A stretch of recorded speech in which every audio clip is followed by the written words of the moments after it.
This episode of Techno Buffalo is brought to you by Shutterstock.com. What's going on, everybody? Welcome back to another episode of Rumor Roundup. I'm your host, John Rangers, the show where we quite obviously round up all the rumors from the week, trash compactor them down into one video of rumor awesomeness.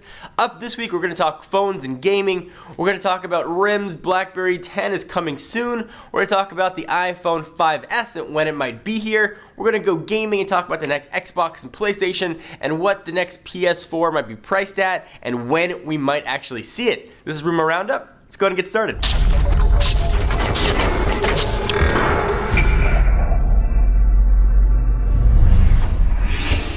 We are at the dawn of Blackberry 10, only a few weeks away toward the end of January, when RIM shows us everything that Blackberry 10 can do. And the leaks are coming fast and furious, as they tend to do. A lot of them come out of Vietnam. So we had our first glimpse at RIM's alleged first Blackberry 10 device to sport a full QWERTY keyboard back in December, and I cannot freaking wait. A full keyboard awesomeness. The pictures have finally leaked, but the device, which might launch under the X10 moniker, is part of the rumored N series of Blackberry 10 devices. RIM is hanging on to the beautiful keyboard design that we loved from the awesome 9900, so I cannot freaking wait. It's almost here. Hopefully they're going to launch with the keyboard. We're hearing though that maybe one launch device might come, with several others coming a few months afterwards. I'm hopeful though that we're going to get both some keyboard awesomeness and also of course the full touchscreen business that we've seen leaked like crazy. So what part of Blackberry 10 are you guys most excited about? The iPhone 5S. Rumors are swirling that production is going to start in March and the launch is going to be in June or July. It recently reported on a story from the Wall Street Journal that suggested Apple cut orders for the iPhone 5. It was a huge story, all over the news. It caused their stock price to close below 500,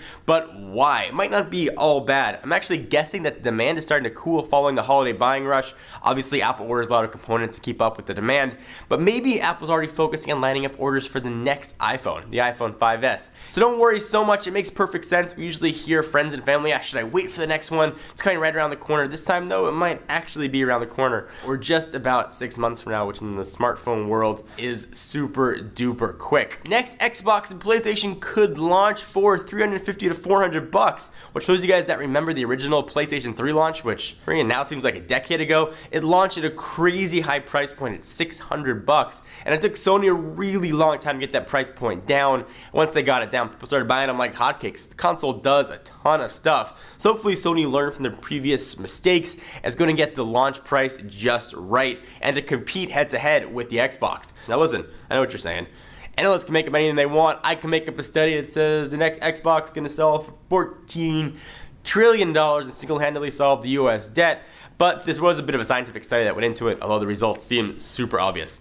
The word comes from Baird Equity Research in a report done by GamerIndustry.biz. Aside from pricing, analysts also suggest the next Xbox will drop in November of this year, and the PlayStation 4 release in October. So super soon, maybe even before E3. So if you're thinking about getting a new console, you might want to wait unless it's the Wii U. They also indicate that these consoles will feature high-end PC gaming components and a blend of physical and digital distribution, which no big surprise, they already do that now. Figure it'll be higher end because they're newer, and digital distribution is something they already have. Presumably they'll step that up a little bit. I do believe those are the last generation of consoles that we're going to see actually launch with physical media. Being able to put in a Blu-ray or DVD, whatever they might use. These consoles generally have a 10-year lifespan, so 10 years from now, presumably people have higher speed internet, be able to download all the games and content much quicker. It's always fun to cover these analyst predictions, especially when it comes to something as open-ended as the console pricing. There's obviously no right answer to this, but guessing $350 to $400 range sounds about right for the next generation of systems from Sony and Microsoft. But again, as I mentioned, PlayStation 3 hit retail in 2006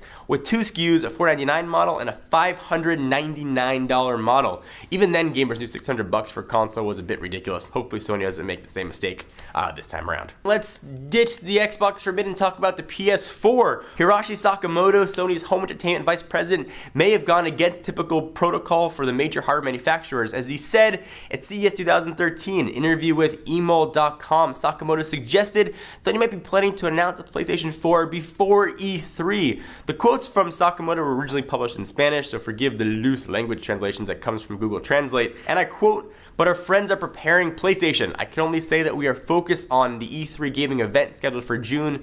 The announcement might be that minute or even earlier in May. In that time, we expect to deliver great news, but we must wait until at least May, at least." So the bold emphasis is my own. Sakamoto indicates that Sony might do a pre-E3 announcement that some companies have recently taken to, so that way they can have the bulk of the conference to announce everything else that their consoles can do, talk about games, talk about new features, and not have to worry about someone else stealing their thunder a few hours later with another press conference. I'm super excited for the PlayStation 4. It does so much. The previous generation, the PS3, it's great as a streaming console. It's one of the world's best Blu-ray players. So I'm really curious to see what Sony does for the next generation. I would love to see it come before E3, mostly because I just want to play with it. What do you guys think? Could Sony really upend Microsoft and get their console out first? Love to hear your thoughts on it. Leave your comments down below. So let me take a minute from all the rumors to thank our friends and sponsors at Shutterstock.com. It's the place to go when looking for stock photos, vectors, illustrations, and video clips. You can sign up for large image packs, monthly subscriptions, or just grab a single image for a blog or mock-up. Even offer enhanced license access in case you want to print an image or just get it screened on a t-shirt or sweatshirt. Just bam! Like this. Shutterstock.com makes it easy to curate your own galleries as well, making searching easier. You can download any image, any size for one price, no nickel and diving for the high-res stuff. If you have a blog, you have a YouTube channel, it's important to make sure you get those images and those thumbnails just right. Shutterstock.com is a great way to do that. You can install their iPad app to get started, no credit card needed at all. Find the images you want, enter offer code TECHNO1, get 30% off any package. So use your iPad, use your desktop, laptop, whatever you want. Just use TECHNO1, 30% off. Thank you to our friends at Shutterstock.com. So thank you guys for watching another episode of Rumor Roundup. What do you think of all the phone and gaming news? I want to hear your thoughts. Check us out on TechnoBuffalo.com for latest and greatest tech news, rumors, bad jokes, and everything in between. I'm John Rettinger. See you next video.